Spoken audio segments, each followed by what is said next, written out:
Check the mic and make sure it sound right, boys.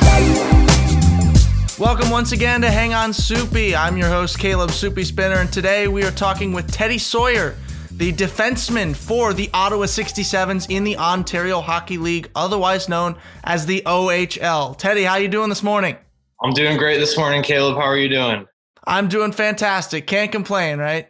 Great to hear. Life is good. Life is good. I've known you for a long time. I know your story. I know how you turned from a AAA hockey player into a professional now in the OHL, but I want to tell that story, and that's why I have you on today. Yeah, that's awesome. Can't wait to get started. Now, really quick before we do this, I gotta bring this up so we have it on record. How did you allow me to beat you so many times in NHL last night? Oh, I'm getting warmed up. I'm getting back used to the PS4. I haven't played in a little while, so we'll have to have a rematch soon. Well, to be fair, you've had a lot more on your plate. You haven't been playing virtual hockey. You've been playing real hockey, or Correct. getting ready at least to play real hockey, as we'll be talking about in a minute here. So, as I mentioned, I've always known you as a hockey player. Ever since, I can remember, you've played hockey. I don't believe I've ever asked you how that started. So, at what age did you start playing hockey, and when did you realize you wanted and were able to make a career out of it? So actually, my sister was a figure skater when she was really young, probably like 5 or 6.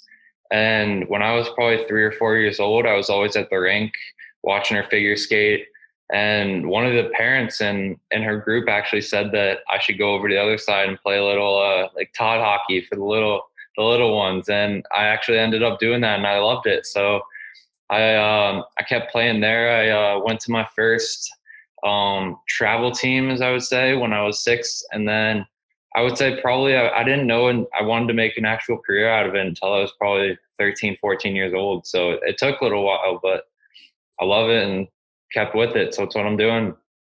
And in between that, I'm sure were a couple, games or times where you watched like NHL games and stuff like that, where you realized like, this is really cool. Like I want to become one of these guys when I get older. Oh yeah, definitely. Just going to the Jackets games growing up. And actually my dad would travel for work a lot. So occasionally he would take me on the road with him and go to different cities like St. Louis, Chicago. And I just loved it. Loved being in the atmosphere and loved going to see the games. You played a lot of your AAA career in Columbus with the Blue Jackets. Tell me about the friends you made on that team and the experience you had during that time. Oh yeah. It was definitely a great program. I made a lot of good friends, still some that I keep in touch with. And then I eventually went up to Pittsburgh, where I also made a lot of great friends that I still talk to almost all of them today. So friendships are key. I think meeting all these people, and you realize that hockey is such a small world, it all comes full circle in the end. So it's pretty cool to see. You talked about one of them who now plays in the OHL, actually. He's the goalie for the Erie Otters, right? You mentioned him last night. Yes. Aiden Campbell. He is one of my buddies in Pittsburgh. I got to know him pretty well. So good luck to him with this upcoming season too. Don't know what he's going through right now, but I imagine it's tough not playing. I always assume there's a fair amount of trash talk when the Otters are coming up on your schedule. Yes, the Otters, and then I have a buddy, Ty Voigt, on Sarnia, who I played with in Pittsburgh as well. So we give it back and forth to each other quite a bit. Now, of course, that's extra incentive to win those games. Not only to set you up for the Memorial Cup, but also to win those games. How did you make the decision to forego traditional education and move to Pittsburgh to attend North Catholic High, a more sports-focused school? I think it was right around that time where I knew I loved hockey and I wanted to take the further step. And there was such a great program in Pittsburgh. North Catholic was such a great school, and it was linked to an Excel hockey program where we would leave at 1:13 every day instead of 2:45, which was a nice agreement with the school. And we would actually get bused straight to the rink and practice and work out, and then just hang out at the rink for 1 or 2 more hours before our Pens Elite practices at night. So essentially 2 practices, 2 workouts a day, which it was tough, but set me up for success. And of course, that move to Pittsburgh from Columbus required you to leave the AAA Jackets. How did you go about that process, and how hard was it to say goodbye to the team you'd spent so much of your life with? Yeah, it was definitely tough. I know there were a couple hurt feelings, which I I feel bad about, but I know it really set up my career for success, and it was a great move for myself. And I think looking at it, there's nothing I would take back, and I'm very happy with the decision I made and the support both in Columbus and Pittsburgh. But that's life. You're not going to please everybody, and real teammates will recognize this is the best move for his career, and I want him to be successful. So, ultimately, I'm sure they'll come around if there are any still damaged feelings. I'm sure they'll come around. I'm sure they're tuning into all your OHL games and they're still watching you play those. Yeah. Maybe that'll be pretty cool. Sometimes I get messages from people back in the day that say they tuned into a game or watched a game or following. So that's pretty cool, and I'm glad to have their support. Let's get into that OHL conversation. How you entered the league there from the AAA Penguins. You were drafted into the OHL. I remember a little story about me. I was tuck shopping for prom. And we had your phone. We had the phone on live streaming the draft, and we'd watched it the morning. We'd put it on the TV. We had to leave to go to Dublin, so we were listening to it. And then in the, I won't spoil this, but when you got drafted, we basically made a ruckus in the store, yelling, "Our cousin got drafted! He got drafted!" But what was the draft process like, and what other teams besides Ottawa? I assume Ottawa was interested in you. What other teams were talking with you entering the draft? So actually going into the draft year, I didn't know a lot about the OHL, and that was about the time where I was trying to pick a decision which path I wanted to take. But we actually played a tournament in Toronto called the Toronto Titans tournament, where it was filled with OHL scouts, and it was great exposure. And going to that tournament, I didn't even know that. And later that week, Ottawa reached out. They were actually the first team that reached out. And then throughout the course of the year, probably a lot of other teams, maybe half the league reached out. And it was really just a process at that time, talking to everybody. I didn't know for sure. I was talking, I went and visited Ottawa, Niagara, Kitchener, just to see their rooms, facilities, catch a game. And it was all around a great experience. So I'm very pleased to be selected by the 67s. I think it's a first-class organization, and I wouldn't want anything else. The 67 selected you with the final pick in the third round. Tell me about getting that phone call and then the thought that came into your head of, I'm going to be a pro hockey player. Yeah, it was crazy. It was surreal. I remember us sitting on the couch with my parents and my sister, and didn't know what to expect. Rounds were passing by. Didn't know if I was going to go or not. And then all of a sudden got the call, and just can't even explain it. I was just beyond excited. I was pumped. I'm sure your Uncle Drew or your dad was fist pumping and doing that the rock star slide across the floor, and I'm sure he was causing all kinds of mayhem. Yes, in Lewis Center. Yeah, Lewis Center was excited that day, so pretty cool experience. Last year was your first season with the OHL. You were a rookie. I'm sure that was a massive change from the hockey you're used to. Tell me about the differences you found playing professional hockey versus AAA.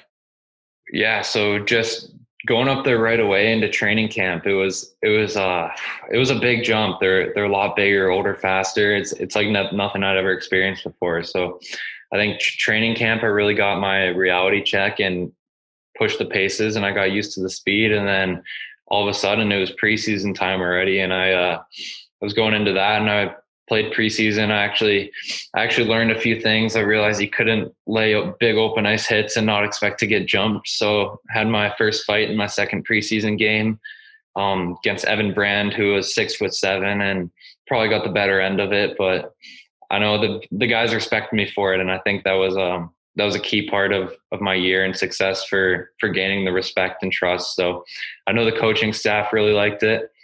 But looking past that, I was playing with guys like Marco Rossi and Jack Quinn, who just went first round in the draft this year. And I think just looking at those guys, I view them as role models and huge assets to our team. And you see how much they compete in practice and their speed and their compete level. So it's crazy to see every day these guys on the ice. And it's something I really look up to and aspire to be someday. So I want to zoom in on that picture that you just painted for us and talk about that fight, because bigger, faster, stronger didn't discourage you from dropping gloves there. What was it like? Because I watched this video of, I think it was a guy who took a cheap shot on you, and then you dropped gloves with him. What went through your head when you got hit, when you decided to drop gloves, and then when it was going? Yeah, I mean, it's an adrenaline rush for sure. It happens so quick, you don't really know, but it's when it's over. I'd say during the fight, you don't really recognize if you're getting hit or what's hurting or not. It's really you're just hanging on for dear life, trying to get some revenge. I would say, as I was pretty angry when I got hit by him. But I actually broke my finger in that one. This was later December. So I broke my finger in the hit, and then I automatically dropped my gloves, not realizing that it was broken. And then next thing you know, I'm throwing hands with this guy, just trying to hang on and get the better end of it. It's that time in the sin bin when you realize all the bruises that you're gonna have and what's broken and what's not, right? All the teeth that you've lost. Yeah, it's I was feeling my jaw the next morning for sure. That was a big part. Did you have any trouble, gelling with, new country, new team? Do you have any trouble gelling with your new teammates? That luckily for me, I think that was the best part. Is I stepped right in there and everybody came up, shook my hand, they greeted me, and it was just an overall awesome group. I couldn't ask for anything else. I know there's other teams in the league that aren't as fortunate to have those things and such a great group of guys, and I'm just lucky to be a part of what I was. It was honestly amazing. I couldn't ask for a better group of guys, and they all took me in and treated me like I'd been there forever. Now, I mentioned new team, but also new country. Playing in the OHL meant you had to leave Lewis Center, Ohio, and move to, Canada, a foreign country, leaving your family, staying with a host family in Ottawa. What was that like, adjusting to life in Canada, aside from what you had known all your life? Yeah, I would say I was pretty nervous going in, living with my first host family. But once I got there, I realized that, wow, it's just like my family back home. They really want the best for me. They love me. They took me in, and it's a great group of people. I couldn't ask for a better family to live with. They made my overall experience a really easy transition, and I just love being there. But other than that, we have great support. Groups at our school too. Our principal is amazing. Our teachers are amazing. Academic advisor and our coaching staff, GMs. Everybody's amazing. Trainers. Everybody wants the best for you. So I think that's the key part. Yeah, talk to me a bit about that. What was the school transition like? Because I know, school in the U.S. Did everything transfer cleanly to Canada? Were there any hiccups down the road? What was that like? Yeah, I would say everything transferred pretty smoothly. I would honestly say that the schooling's a bit tougher up there. You gotta pay attention a little more, study a little harder. But yeah, it went pretty well. The big thing was the math. I was a little behind in the math. They're a little advanced up there, but got used to it pretty quick and had amazing support throughout it all. That's always what you want to see. That jump is a long one, and it's always good that you have people there who are able to help you tackle that as the huge endeavor that it is. Talking about this season now with the OHL, the future of the season, like many others in pro sports at the start of the pandemic, is in jeopardy. Ottawa just recently went into lockdown, even, which we'll talk about in a second here. What's the latest you and your team have heard from the OHL regarding the start of the season? Because I remember it was supposed to start in February, and then this month-long lockdown happened around Christmas. So I assume that date's pushed back. What have you guys been told about when the season's going to start this year? Right. So I'll kind of give you the previous run back. So originally, if there was not the virus, we would have went into training camp late August, but that obviously got moved back, and we were looking at a new November start date. And then closer to that date, it got pushed back to December 1st, and then mid-January, and then February. And as of now, just about 2 weeks ago, there's no official start date as of now, but we still have high hopes. I'm thinking that everybody wants to get going, and I know that that's in the best interest of everybody. So hopefully a late February, March start date would be amazing, but we're not for sure yet. I know we'll be learning a little more in the next week or two, but that would be ideal. Late February, early March start date. What's the mood around the locker room? Do people believe that they're going to have a season, or is there, a little bit of back and forth going on? What's the consensus in the locker room?